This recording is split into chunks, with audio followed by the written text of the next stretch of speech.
అందరికీ జై శ్రీరామ్ అండి అందరికీ.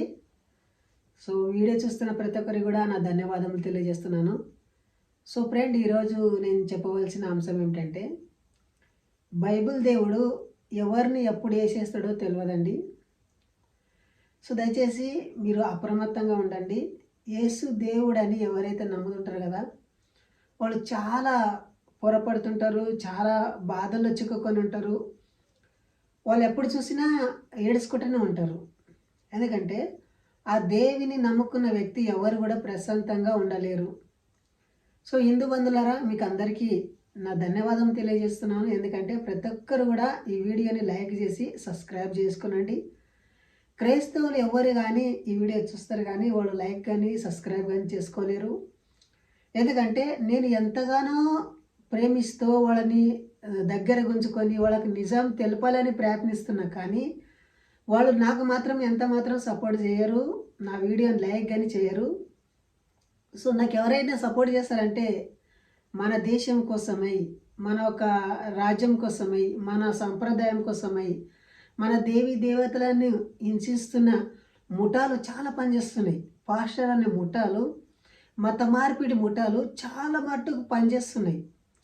సో ఇలాంటి పాస్టర్ అనే మత మార్పిడి ముఠాల నుండి మన ఒక సోదరులను రక్షించుకోవాలి. మత మార్పిడి బారి నుండి మన ఒక సోదరులని కాపాడుకోవాలి. ఇలా చేయడానికి మీరు ఎంతో అవసరం. నేను ఒక్కని చేయాలంటే కాదు.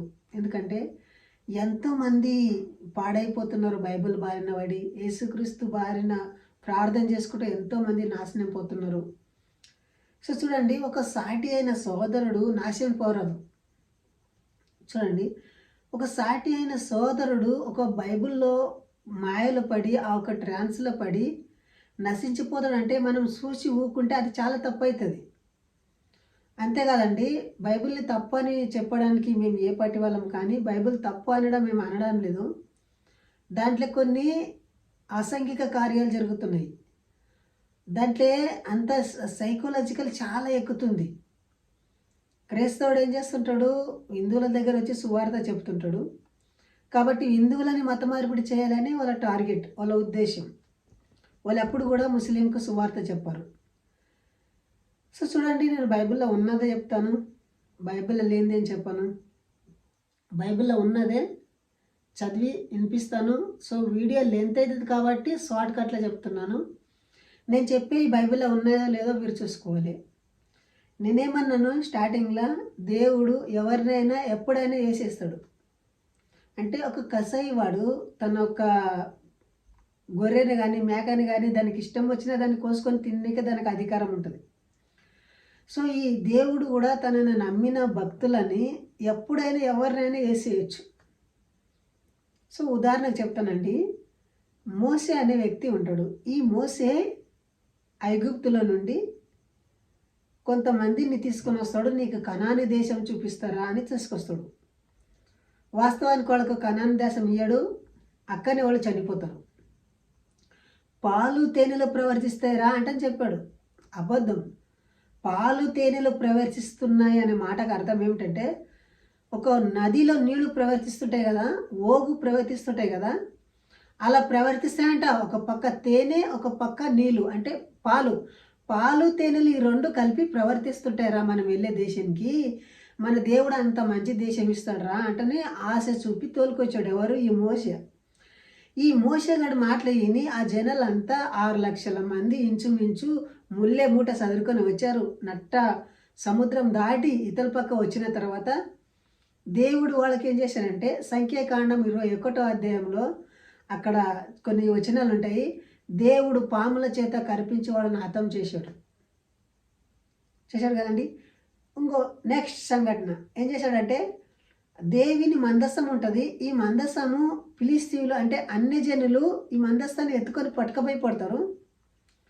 సో మళ్ళీ వాళ్ళు ఏం చేస్తారంటే, ఈ మందస్సం ధర మనమేం చేస్తాంరా, వాళ్ళకి ఇచ్చేస్తామని వాళ్ళు వీళ్ళకి పంపిస్తారు, వీళ్ళకి ఇస్తారు. సో వీళ్ళు ఏం చేస్తారంటే, ఒక కొత్త బండి మీద ఎక్కించి ఆ బండి కట్టి అక్కడికి వెళ్ళి తీసుకొని వస్తుంటారు ఊరేగించుకుంటూ ఆ ఒక మందసాన్ని. కొన్ని బాటలు బాగాలేకుంటుంది, రోడ్డు బాగాలేకుంటుంది, ఎడ్ల కాలు జారుతుందండి. ఎడ్ల కాలు జారినప్పుడు బండి ఇట్లా తొలగినప్పుడు ఈ ఉజ్జా అనే ఒక వ్యక్తి ఉంటాడు, ఆ ఒక మందస్సాన్ని కింద పడకుండా కాపాడుతుంటాడు. అరే మా దేవుని మందస్సం కదా, కింద పడుతుంది, దీన్ని పట్టుకుందామని. సో ఆయన వెళ్ళందడివే ఇట్లా పట్టుకున్నందడివే వెంటనే ఆడు చచ్చిపోతాడు. ఎందుకంటే నా మందస్సం నువ్వెనుక పట్టుకుంటావురా అన్నట్లు మందస్సాన్ని కాపాడడానికి వెళ్ళాడు అతన్ని, కానీ ఆయన చంపేశాడు దేవుడు. యెహోవా కోపం అతని మీద రాగా అతడు అక్కడక్కడే చనిపోయాడు. సో యెహోవా దేవుడు అలాంటి పనులు చేశాడండి. యెహోవా దేవుడి క్యారెక్టరే చంపేసే క్యారెక్టర్ అని ప్రతి క్రైస్తవులు అనుకుంటుండొచ్చు. యేసుక్రీస్తు దగ్గరికి వస్తానండి ఇప్పుడు. యేసుక్రీస్తు ఏం చేశాడంటే మార్కు సువార్త 16వ అధ్యాయంలో అక్కడ అతనికి ఆకలి జరుగుతుంది. అది ఎక్కడో ఉంటుందండి వచ్చిన అధ్యాయము. అతనికి పొద్దున్నే ఆకలి అవుతుంది. ఆకలి అయినప్పుడు ఇతను ఏం చేస్తాడంటే చెట్టు దగ్గరికి వెళ్తాడు. ఆ చెట్టుకి ఏమైనా పండ్లుడేమో తిందామని వెళ్తాడు. సో అక్కడ పోయి చూస్తే పండ్లు లేవు, కాయలు లేవు. సో ఇతను దేవుడు కదండి, దేవునికి తెలవాలి కదా. అరే అక్కడ పండ్లు ఉన్నాయో కాయలు ఉన్నాయో ఇక్కడంటే తెలుసుకోవాలి కదా. అతనికి అక్కడ వెళ్ళందాడు, పండ్లు దొరకపోయాయి, కాయలు దొరకపోయాయి. వెంటనే దేవుడు ఏం చేశాడంటే కల్లాజ్ చేశాడు, శపించేశాడు. చూడండి, ఒక ఫలించిన చెట్టుని ఫలించే విధంగా చేయాలనా, మళ్ళీ ఇంత పనికిరాని చెట్టులాగా చేయాలా? దేవుని లక్షణాలు ఎట్లుండాలి? ఒక పనికి మాలిన చెట్టుని పనికొచ్చే విధంగా మార్చడమే దేవుని లక్షణాలు. ఒక పనికిరాని చెట్టుని నరికి పాడేయడం అంటే అది నాశనానికి గుర్తు. యేసుక్రీస్తు స్వయం అన్నాడు మత్తయి సువార్త 10వ అధ్యాయం 34వ వచనంలో, నేను కుటుంబంలో శాంతిని తీసుకొచ్చినని మీరు అనుకుంటున్నారా? లేదు, నేను శాంతిని తీసుకురావడం రాలేదు. కుటుంబంలో జగడాలు, కొట్లాటలు, తండ్రికి విరుద్ధంగా కొడుకుకు విరుద్ధంగా తండ్రిని ఇలా ఒకరినొకరు గొడవలు లేపి చేస్తానే అంటున్నాడు. సో నేను చెప్పేది ఏంటంటే, సో దయచేసి ఆలోచించండి. నేను చెప్పే విషయాలు దేంట్లైనా పొరబడుతున్నానా?